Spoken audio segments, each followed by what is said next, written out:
Well, hello. Welcome to another episode of the Changing Minds podcast. This is me, Owen Fitzpatrick, and today we're going to be looking at how to take feedback from other people. Now, this is something that I know many people struggle with, and the reason why most of us can struggle with taking feedback is because it is so nice to think of an idea of us as perfect. And don't get me wrong, I think you're perfect, just the way you are. And I know there's people in my life that also believe that I'm perfect just the way I am. However, in believing that, they might also believe that they can help us by providing us with valuable feedback that allows us to be able to make the appropriate changes to our lives or to ourselves, which results in us having a happier and more successful existence. In other words, there's people that like to poke holes in everything that we do, or certain things that we do. And so the people that you're getting feedback from could be the people that are closest to you. It could be members of your family. It could be your partner. It could be your kids. It could be your parents.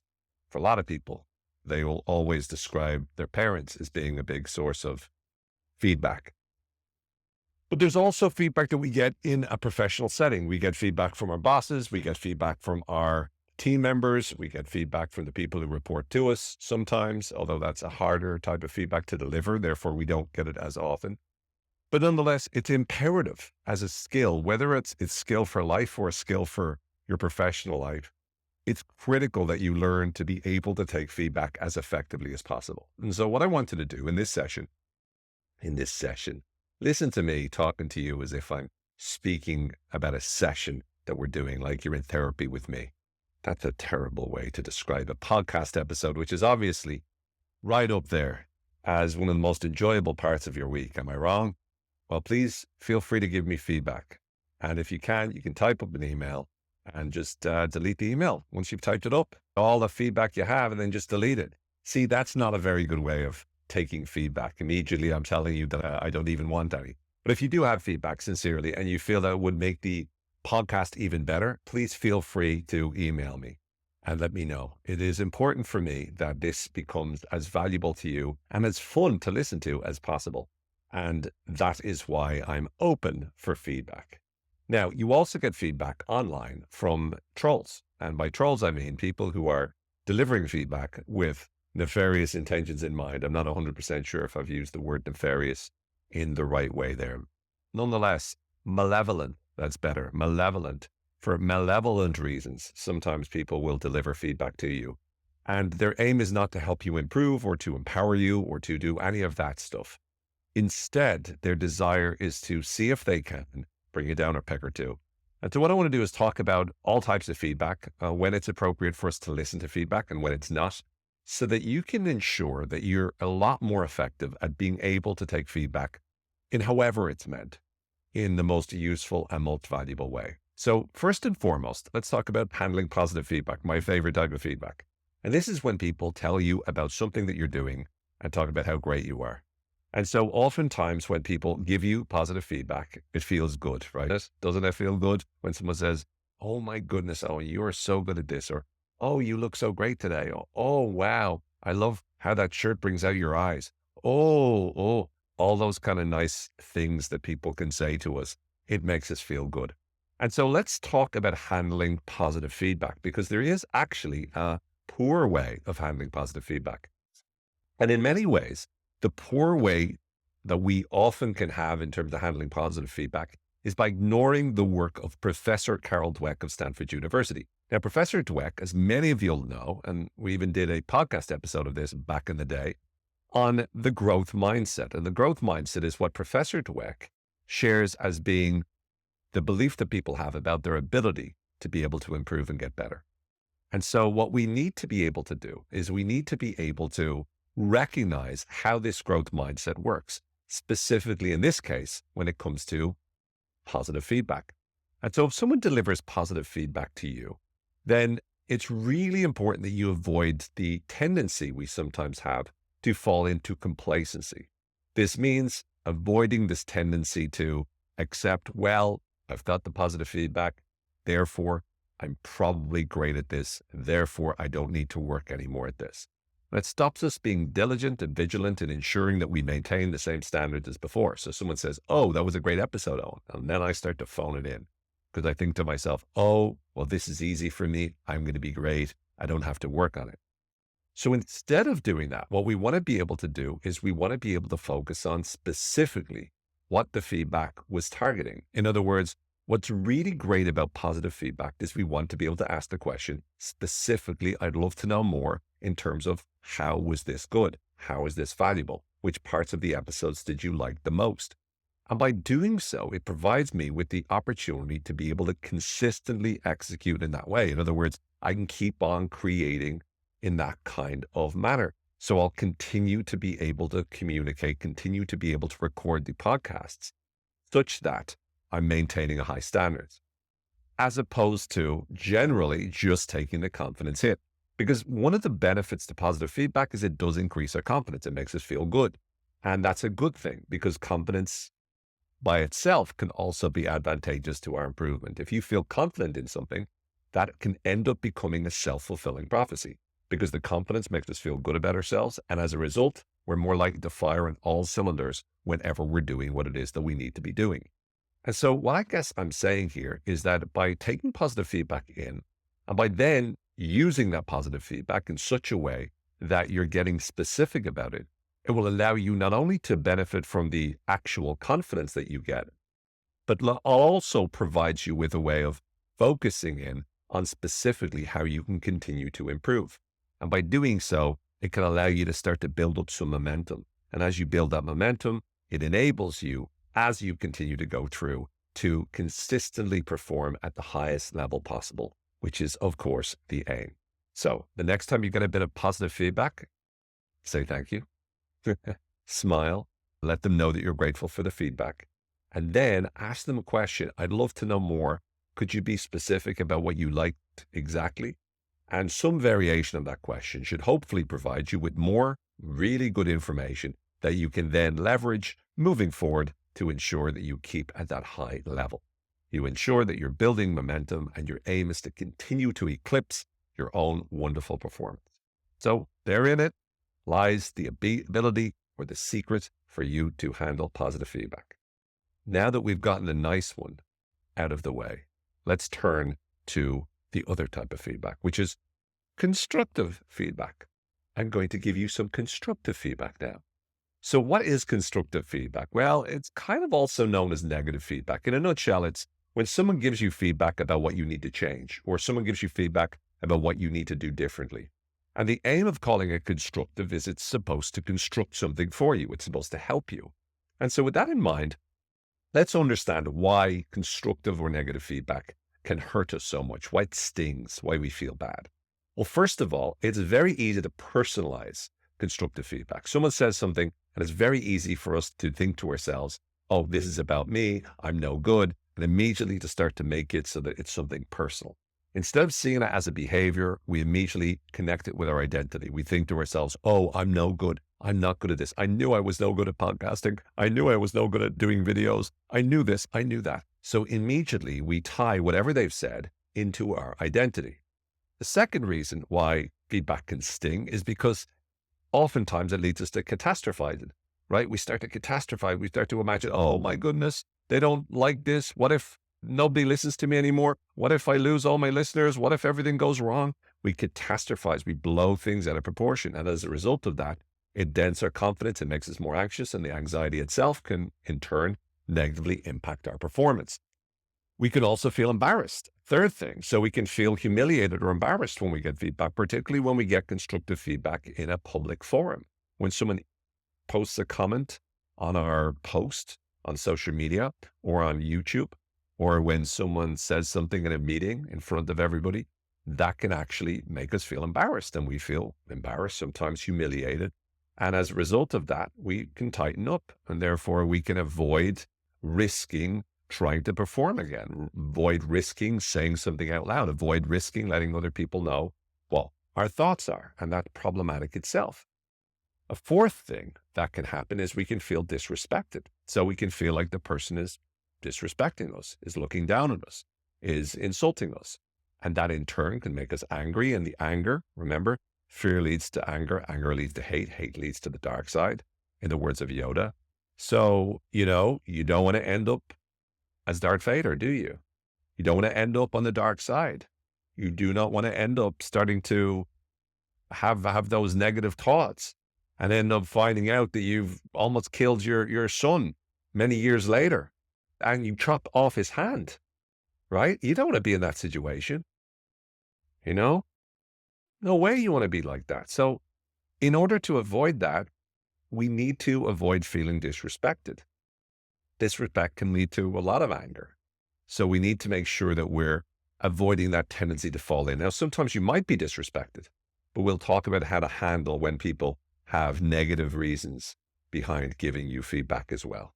And then also it's distrust. We might respond to negative feedback, and as a result of someone giving us this feedback, maybe we feel it was not coming from the right place. Maybe it was coming from the right place, but we still feel embarrassed. But as a result of that, we lose trust. We struggle with being vulnerable. We struggle with trusting. We struggle with being authentic in a group with others because we feel that whatever we do will be held against us in the conversations that we have with people. So it's critical for us to be able to be aware of that to the best of our own ability. Now, in order for us to be able to take feedback better, I want to share with you, like I always try to do, a little bit of the neuroscience behind failure, and specifically the neuroscience that allows us to understand what's most important when you get feedback. And so a lot of the research, what they found is that whenever we are given different forms of feedback, there's a number of neurochemicals that tend to be triggered or released in our brain as a result. The primary neurochemicals that seem to be released whenever we make a mistake or whenever we fail or whenever we get negative feedback about doing something wrong tend to be noradrenaline and cortisol, and sometimes dopamine as well. And so these chemicals tend to be released in the best possible way whenever we get constructive feedback that is specific. And it's important that this constructive feedback is specific, and I'll tell you why. In terms of what creates the release of these neurotransmitters, and in order for us to understand what triggers what we call neuroplasticity, which is our brain's ability to learn and make new connections in the brain, which again is facilitated by a lot of these neurotransmitters, what we have to understand is that there's, in order of the most useful type of feedback to promote this kind of neuroplasticity, you have 4 different types. The number one most useful type of feedback for your brain to learn is actually constructive feedback that's specific.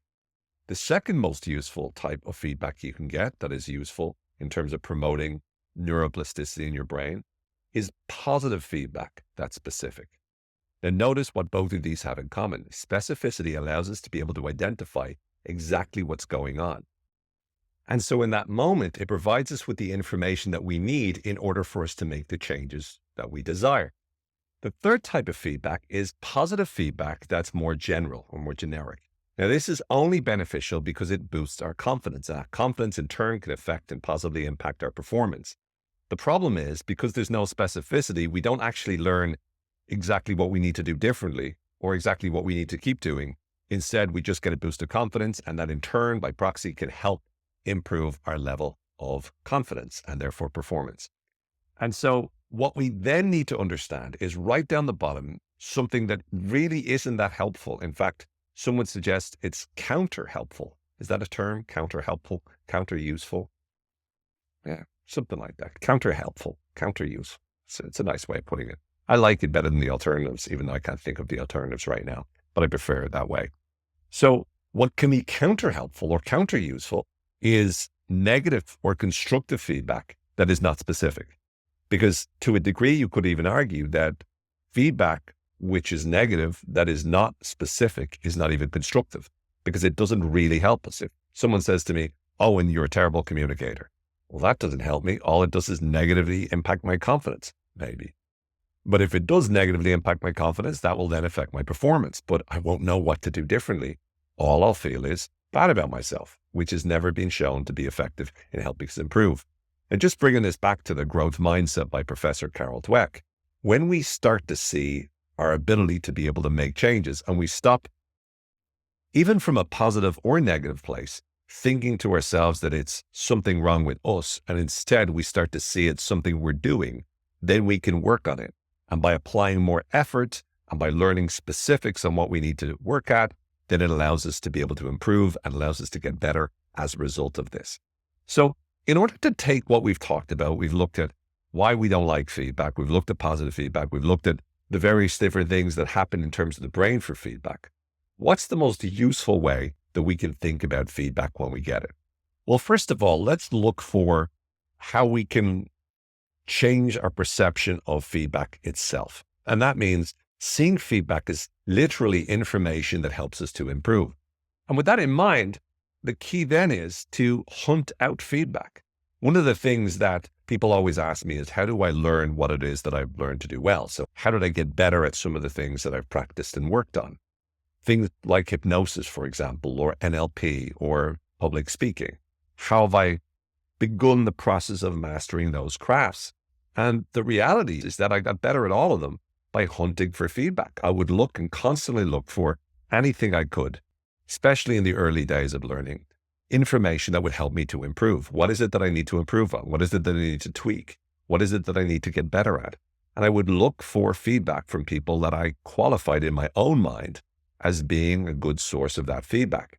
I would avoid what I call the principle of false authority, which is when we position someone that should not have authority as having authority. In other words, we experience someone giving us feedback, and this person should not really be qualified. They've no expertise or any sort of skill in that area. And as a result of that, we should not be taking their feedback as valid feedback per se. It doesn't mean it's not always valid feedback in terms of everyone's right to an opinion, but we should not hold an expert's opinion at the same level as someone who has no clue about a particular area. We should be exalting to a degree an expert's opinion, not again that they're right 100%, but if you hear from a number of experts, for instance, about what you need to improve on, that is going to be more valuable feedback than if you hear from people that don't necessarily know what it is that you're doing and don't really have a clue.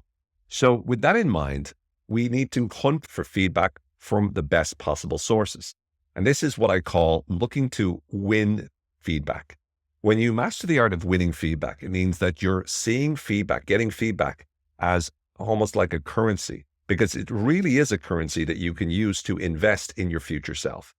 Whenever you are able to master the art of winning feedback, it means you're getting feedback about what you're doing well, about what you need to improve on. And as a result, that feedback, you can then use that information to invest in improving the skills that you have, the competencies that you have, and your ability to be able to get the results that you want. So I really do think that winning feedback is a super approach, a super way of thinking about feedback in general. And there's 4 steps that I suggest people go through mentally in their mind whenever they get feedback. The first one is to accept the feedback. And why I say accept is because one of the, I suppose, biggest challenges that we can have is that whenever we get feedback, it can be very easy for us to react immediately with a defense. So someone gives us feedback and we're immediately on the defense. And when we're on the defense, it can be very quick for us to reject the feedback. And we can reject it for a multitude of reasons. One of them being, oh, they always wanted to give me this feedback. They always wanted to say this. They're not someone to listen to. They're not someone that has any value whatsoever. And as a result of that, we don't even hear the feedback itself. Accepting it in this context means taking it in and valuing it and listening to it. And the next step then is aligning with what you do agree with. So look into it and go, which parts of this do I agree with? Not do I agree with this and creating this sort of binary way of thinking about feedback, but what part of this is there a grain of truth to you? And so start to look to align with whatever part of the feedback you do agree with. If you feel that really you're looking for the part that you agree with, but you don't agree with any of it, be clear of that as well. But really try to find whatever parts of it you actually agree with.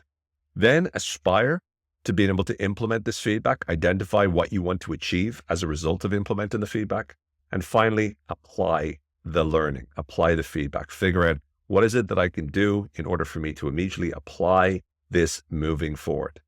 And this all happens in your head. This is all about what you do inside your mind as you get feedback. So you're immediately aware of hearing the feedback, you accept it. As a result of that, you then align with what you agree with, you aspire to what you want to achieve with it, and then you apply it moving forward.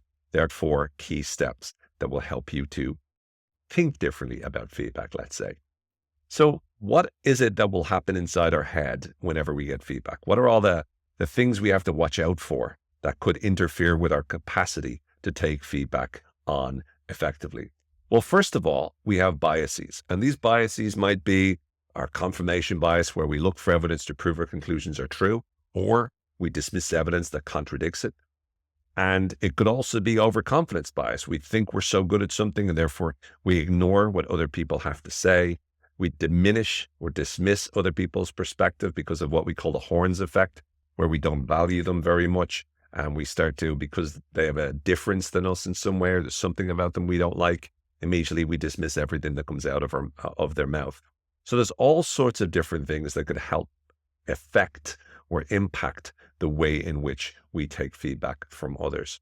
The next part is projections. And projections are really when we project onto someone else the negative reasons that we have for giving people feedback. So, for example, we feel insecure. It can be very easy for us to project that insecurity to others, to start to assume that the reason people gave feedback to us was from a bad place, whereas in reality, it might not necessarily have been.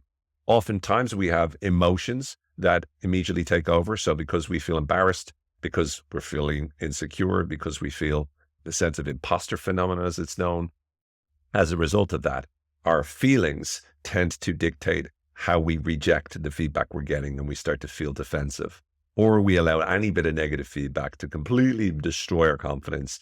And as a result, we're like, oh, they ruined my confidence. Well, actually, they didn't ruin it. We allowed the feedback to blow up in our mind. And as a result of that, we are now experiencing a massive loss of confidence. But that, again, is something that we did based upon taking their feedback and blowing it up in the way in which we thought about it. So it could be our emotions, it could be biases, it could be projections, and it also could be this notion of us versus them mentality, a very binary way of thinking where it's either this or this. And when we fall into the trap of binary feedback, it means we really aren't aligning with feedback because we're not looking for what out of what they've said do we agree with. We're just thinking, do we or don't we? And that can be very disadvantageous because it means that we're missing out on nuances that might help us to be able to get better or improve in some way. So we have to look at the source of the feedback that is communicating it to us. We have to look at who are the people that are giving us feedback, because that will help us understand to what degree they might be an appropriate authority for us to listen to. And so one of the things we need to understand, is there something that we might have a blind spot over? So we might regard ourselves as an expert in some way. However, there might be something that we're taking for granted, something that we're not seeing. And even if a person doesn't have a great form of authority, maybe they're noticing it. So for example, if you create this wonderful blog post or wonderful essay, and you put it out there into the internet, and people give you feedback on it, maybe someone will notice a grammatical error. Maybe someone will notice a mistake that you made. And they might not be an expert. They might not be an English teacher. They might not be a wonderful, incredible writer themselves. However, they noticed it. And that means that sometimes it's important for us to be open to feedback from all sources, because it could be a blind spot that we have. It's also important for us to understand what credentials someone does have when they're delivering more specific feedback. Whenever they're able to provide us with feedback that is beneficial or useful, we need to be able to ask ourselves, what qualifications do they have to do this? Now, there's two types of feedback that we might get. One is feedback that comes from an authority that suggests to us what we need to improve on because they know what they're talking about. And what I'm saying when I say false authority is people masquerading as this when actually they've never really been in the theater. They've never actually been in the zone. They've never been in the field like we are. But there's also types of feedback where you get it from your customers or clients or fans, people or followers, people who necessarily aren't experts, but they have opinions that are nonetheless valid.